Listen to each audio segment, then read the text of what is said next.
Hello guys, কেমন আছো সবাই? আমি তোমাদের মালা চলে এসেছি একটা নতুন ব্লগ ভিডিও নিয়ে। তো দেখো, আমি এইদিকে সকালে রোদ্দুর দেখে তারপরে কিন্তু আমি হাফ টেরে জামা কাপড় ভিজিয়েছি, আর এখন দেখছি একটু মেঘলা হয়ে গেছে, তাই একটু টেনশনে আছি কি হবে কে জানি। এতগুলো তো ভিজিয়েছি, আর যখনই কাপড় জামা কাচা হয় তখন রোদ্দুর না হলে যেন ভীষণ একটা খারাপ লাগে, যে ভিজে ভিজে ঠান্ডা ওয়েদার বা বৃষ্টির ওয়েদারে তখন জামা কাপড় শুকালে না, সে জামা কাপড়ের একটা কীরকম গন্ধ ছাড়ে। তো যাই হোক, একটা কেলেঙ্কারিও হয়েছে, তো ভিডিওটা দেখতে থাকো তাহলে বুঝতে পারবে যে কি কেলেঙ্কারি হয়ে গেছে। তো যদিও আমার নাইটি না শুকায়, তা শাড়ি আছে, চুড়িদার আছে, আর আমি নাইটি রেখে তারপরে আমি এগুলো ভিজিয়েছি।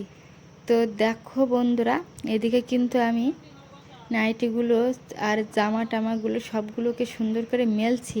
আর এইদিকে আর একজন আজকে যাবে নিমন্ত্রণায়, তো সেই কারণে আমার শাশুড়ি মা যাবে নিমন্ত্রণে, তো আজকে কালি করছে।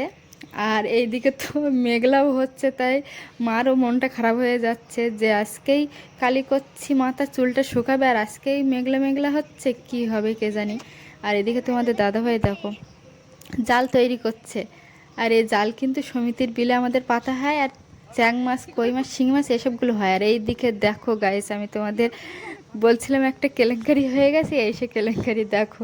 এইদিকে কত ঝড় উঠে গেছে আর হাওয়া উঠে গেছে, আর আমি ভাবছি কি করব। যাই হোক, একটু জামা কাপড় কাচার সময় একটু রোদ্দুর না হলেও মনটা যেন ভালো লাগে না। এতগুলো জামা কাপড় কোথায় রাখবো? তবুও টেনশন নেই, আমাদের যে পুরনো ঘরটা আছে ওই ঘরে দড়ি টানানো আছে, ওখানেই মেলে দেবো।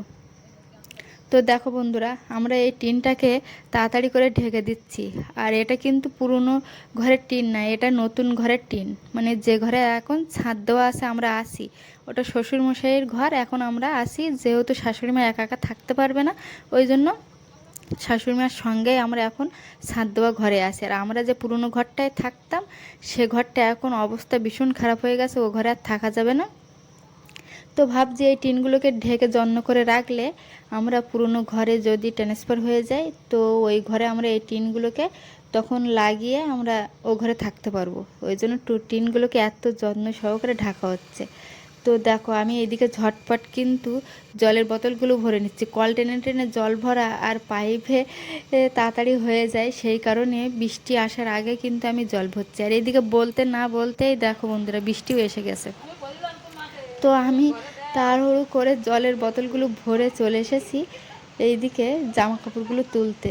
তো তুলে নিয়ে তারপরে কিন্তু আমি থালা বাসনগুলো মেজে একবারে স্নান করে উঠবো ভাবছি, কিন্তু কতদূর কি হয় এখন বুঝতে পারছি না। আর এইদিকে পেয়ারাগুলো সব পোকা লেগে যাচ্ছে, গাছের পেয়ারা খেতেই পাচ্ছি না। তো সেই কারণে তোমাদের দাদাভাই আবার তেল স্প্রে করেছে। তো দেখো বন্ধুরা, আমি এদিকে দুই এক টোপ করে বৃষ্টি পড়ছে, আর আমি ঝটপট কিন্তু থালা বাসনগুলো মেজে নিচ্ছি। এইগুলো মাজলেই কিন্তু আমার সকালে বাসি কাজগুলো হয়ে যাবে, কিন্তু আমার এই কাজগুলোই আর হতে দিল না বর্ষায়। তো দেখো, আমি এদিকে হাফ থালা বাসন মেজে উপর করে রেখে যাচ্ছি, আর হাফ এখনও মাজিনি, ওইভাবে থাক। তো দেখো বন্ধুরা, কত বর্ষা হচ্ছে, আর এইদিকে মা চুলকালি করছে আর বলছে বর্ষাটা আজকে হওয়ার দরকার ছিল, কালকে তো হতে পারতো, আজকে নিমন্ত্রণ আছে দু জায়গায়। তো যাই হোক, এইদিকে বর্ষার টাইমে তো বর্ষাই হবে, কিছু করার নেই। আর এই টাইমটাই কখন বর্ষা কখন রোদ্দুর কিছুই তো বোঝাই যাচ্ছে না। তো যাই হোক, এখন দেখো কত জোরে জোরে বর্ষা পড়ছে, আর আমি এইদিকে থালা বাসনগুলো কিছুটা আমি এইখানে উপর করে গুছিয়ে রেখেছি। আর এইদিকে দেখো, আমি তো এখন সমস্ত কাজ ফেলে রেখে ঘরে উঠে পড়েছি। টাটা বন্ধু।